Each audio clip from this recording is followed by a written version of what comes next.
Hermanos, buenos días, amigos que nos visitan. Si me acompañan con su vista a Deuteronomio 10.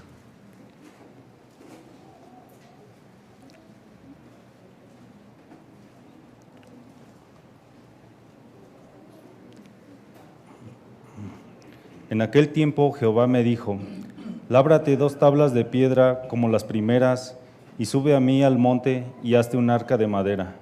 Y escribiré en aquellas tablas las palabras que estaban en las primeras tablas que quebraste, y las pondrás en el arca.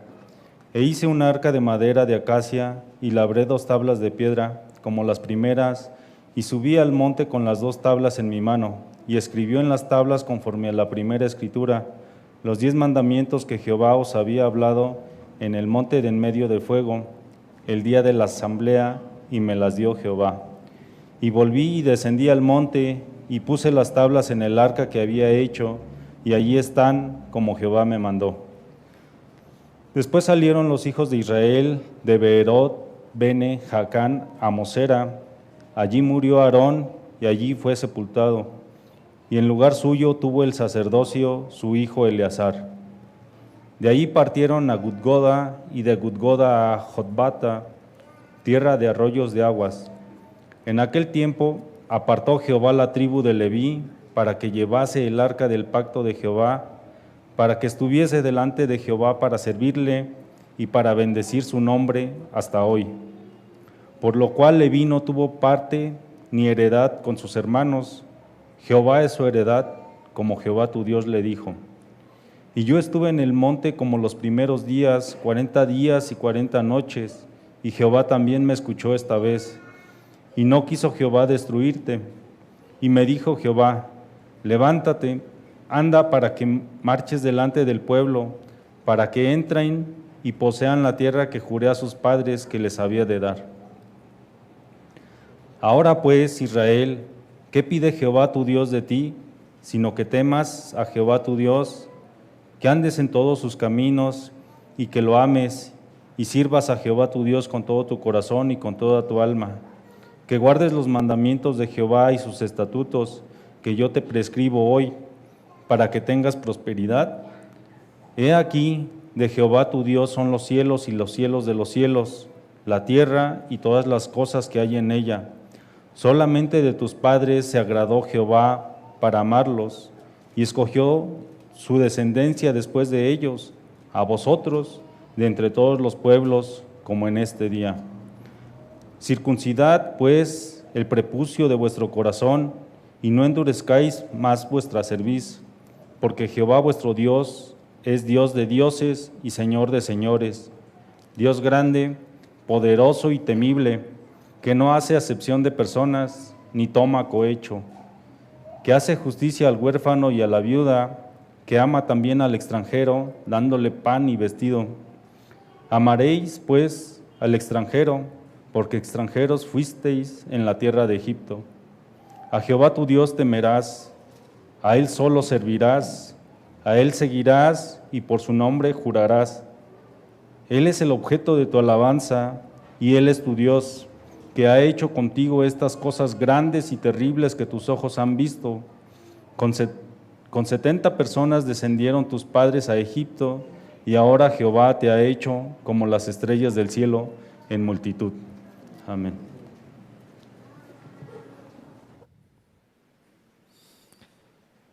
Algunos teólogos han dicho que los 2 temas más importantes y más difíciles de manejar en las Escrituras son la ley y la gracia.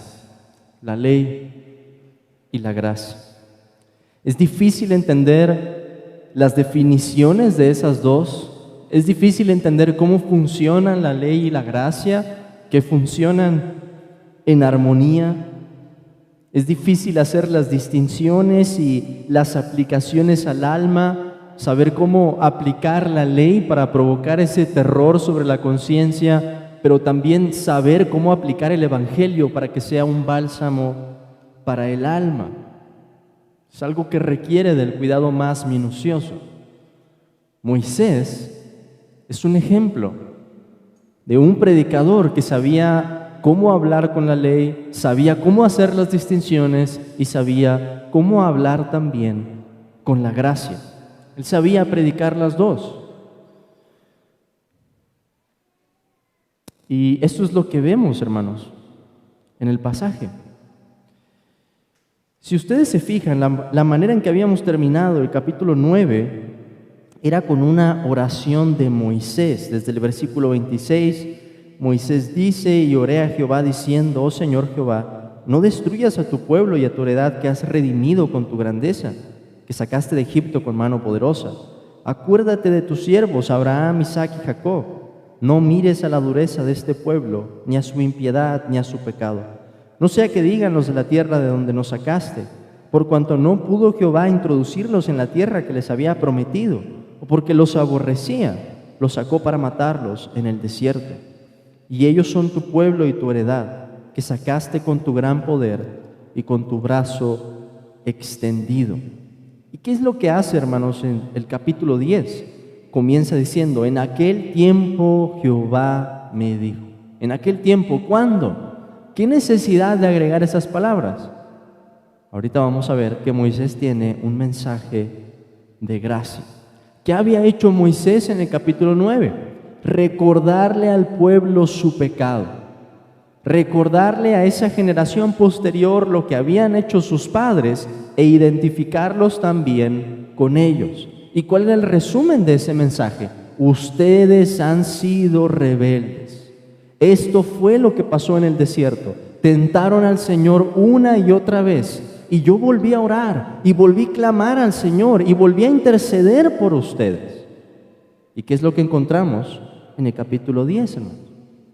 En aquel tiempo. O sea, esto nos coloca como si Moisés estuviera diciendo: después de todas esas rebeliones que ustedes cometieron, volví a orar al Señor. Y esta fue su respuesta: lábrate 2 tablas de piedra como las primeras, y sube a mí al monte, y hazte un arca de madera. ¿Por qué digo, hermanos, que este es un mensaje de gracia? Que Moisés, después de hablarnos de la ley, después de hablarnos de lo que el pecado del pueblo merecía, ahora nos vuelve a hablar de la gracia. Porque lo que Moisés está diciendo con estas palabras, hermanos, es que Dios había escuchado su oración y que Dios había perdonado una vez más, después de tantas veces, a este pueblo rebelde. En otras palabras, Dios les estaba dando una segunda oportunidad. Cuando Moisés vio el pecado del pueblo, cuando él desciende al campamento, toma las tablas de piedra en donde estaba la ley, ¿y qué hace? Las rompe. ¿De qué era un símbolo eso? Moisés estaba demostrando: así como he roto estas tablas, ustedes han roto el pacto que habíamos celebrado con el Señor. ¿Pero qué está diciendo ahora? Cuando Dios dice: lábrate 2 tablas de piedra como las primeras. ¿Cuál es el mensaje, hermanos? Dios les está dando una segunda oportunidad. Dios está diciendo: a ver, otra vez, vamos a empezar desde cero. Les voy a volver a dar mi ley y van a renovar el pacto. ¿Qué aplicaciones podemos tomar de esta sección? ¿Cuánta clemencia se demostró de parte de Dios aún bajo la ley? El mismo que se describe en este libro como el fuego consumidor, se mostró también clemente y misericordioso. Además, hermanos, nosotros sabemos lo que significa que Dios nos dé otra oportunidad para la obediencia. Creo que no estaría mal si dijera que Dios es el Dios de las segundas oportunidades, en el sentido en que muestra su paciencia para con nosotros. Déjenme poner un ejemplo. En su providencia, Dios trae una prueba sobre nuestra vida. Y nosotros ahí estamos, quejándonos, murmurando, decimos: Señor, ¿por qué? Y de repente volvemos a escuchar su palabra, el Señor nos muestra su perdón, nos demuestra que nos estábamos quejando, y hay una segunda oportunidad para responder bien en esa misma prueba. Dios preservó al pueblo, lo que vemos al inicio de este capítulo. Dios preservó el sacerdocio. ¿Se acuerdan que Aarón había participado de ese pecado en un principio? Que Aarón siguió el consejo del pueblo y se fabricó este ídolo que el pueblo empezó a adorar, el becerro de oro. Y el pasaje nos dice que murió Aarón, pero el sacerdocio fue preservado. ¿Quién continuó? Su hijo, después de él. Entonces Dios preserva también el sacerdocio, nos sigue mostrando que Él va a cumplir su propósito y al final nos dice en el versículo 11, y me dijo Jehová, levántate, anda, para que marches delante del pueblo, para que entren y posean la tierra que juré a sus padres que les había de dar. Dios los iba a llevar a la tierra. ¿Por qué, hermanos? Por amor a su nombre. Porque Dios había hecho un juramento a los padres, Abraham, Isaac y Jacob, y Dios no se retracta de su palabra. Pero además de ver esta segunda oportunidad, vemos en el versículo 12 y en el versículo 13 un resumen de la obediencia. Hemos visto esa segunda oportunidad que Dios le da al pueblo y ahora vemos un resumen de la obediencia. El versículo 12 nos dice, ahora pues Israel, ¿qué pide Jehová tu Dios de ti? Sino que temas a Jehová tu Dios, que andes en todos sus caminos, y que lo ames y sirvas a Jehová tu Dios con todo tu corazón y con toda tu alma, que guardes los mandamientos de Jehová y sus estatutos, que yo te prescribo hoy, para que tengas prosperidad. Esto, hermanos, es la manera en que se explica el primer mandamiento. ¿Qué nos dice el primer mandamiento? No tendrás dioses ajenos delante de mí. ¿Cómo explica Moisés ese mandamiento? Con 5 verbos. Hay que temer al Señor, hay que andar en sus caminos, hay que amarlo, hay que servirlo de todo corazón y hay que guardar sus mandamientos. Esos 5 verbos que encontramos allí, hermanos, temer, andar, amar, servir y guardar, son una descripción de cómo se ve la obediencia a Dios. Cómo se ve de manera práctica el primer mandamiento, no tendrás dioses ajenos delante de mí. Se ve amando al Señor, se ve andando en sus caminos, se ve temiéndole, se ve sirviéndole y se ve guardando sus mandamientos. Veamos entonces que la obediencia se describe con actos concretos. Quizá hay alguien que podrá decir, yo no tengo un Dios ajeno, pero pregunta a tu conciencia de esta manera. Temo al Dios verdadero, ando en todos sus caminos, lo amo, lo sirvo de todo corazón, guardo sus mandamientos. Y esa va a ser una pregunta más exacta para saber cómo se ve el primer mandamiento y si estamos obedeciendo al Señor o no. Dios nos explica además muy claramente lo que pide de nosotros. Moisés les dice, ¿qué pide Jehová tu Dios de ti? Se parece al pasaje, o se parece bastante al pasaje de Miqueas 6:8 que nos dice, oh, hombre, Él te ha declarado lo que es bueno, ¿y qué pide Jehová de ti? Solamente, se me fue la primera parte. ¿Cuál es la primera parte? El temer al Señor, el amar misericordia y humillarte ante tu Dios. Es un pasaje bastante parecido que resume en pocas palabras cómo se ve la obediencia que Dios espera de sus hijos. Dios no nos ha dejado condiciones ocultas, no hay letras pequeñas en sus mandamientos que estén por allí escondidas como para que no nos demos cuenta. Sus condiciones no están sujetas tampoco a cambio. La obediencia que Dios pide es clara, es explícita. Pero podrá alguien decir, ¿y cómo puede alguien guardar esto? Con lo que pasamos a la tercera cosa que quisiera que meditemos, hermanos, que es el versículo 16. Lo que encontramos en este versículo es la condición indispensable para una vida consagrada. Hemos visto esa segunda oportunidad que Dios le da al pueblo. Hemos visto un resumen de la obediencia, qué es lo que Dios pide, y en tercer lugar tenemos la condición indispensable para esa vida consagrada que Dios está pidiendo. ¿Y qué nos dice, hermanos, el versículo 16? Circuncidad pues el prepucio de vuestro corazón y no endurezcáis más vuestra cerviz. Interesante. Hay solamente 2 referencias en el libro de Deuteronomio que nos dicen estas palabras. Circunciden pues el prepucio de su corazón. Capítulo 10, y la otra está casi al final del libro. ¿Por qué es importante esta frase, hermanos? Porque los judíos sabían que era la circuncisión. Porque la circuncisión era uno de los sacramentos, de los símbolos que había en el Antiguo Testamento, con los cuales el pueblo iba a decir: nosotros somos un pueblo apartado por Dios, hemos recibido una promesa, nuestro padre Abraham nos encargó este mandamiento como un símbolo de la esperanza que tenemos. Pero cuando llegamos al Nuevo Testamento, y esto ya se puede ver desde el Antiguo, hermanos, el apóstol Pablo dice que no todo el que dice ser judío o el que tiene el sobrenombre de judío es judío realmente. Porque aunque todos los judíos estén circuncidados en su carne, no todos tienen una circuncisión de corazón. ¿Qué es lo que esto significa? Que este pasaje, hermanos, nos habla de la regeneración. Esta es la forma en que el Antiguo Testamento describe desde un inicio la regeneración. Los profetas después, por ejemplo Ezequiel, va a hablar de un cambio de corazón. Algunos van a retomar ese lenguaje como Jeremías y van a decir circunciden su corazón.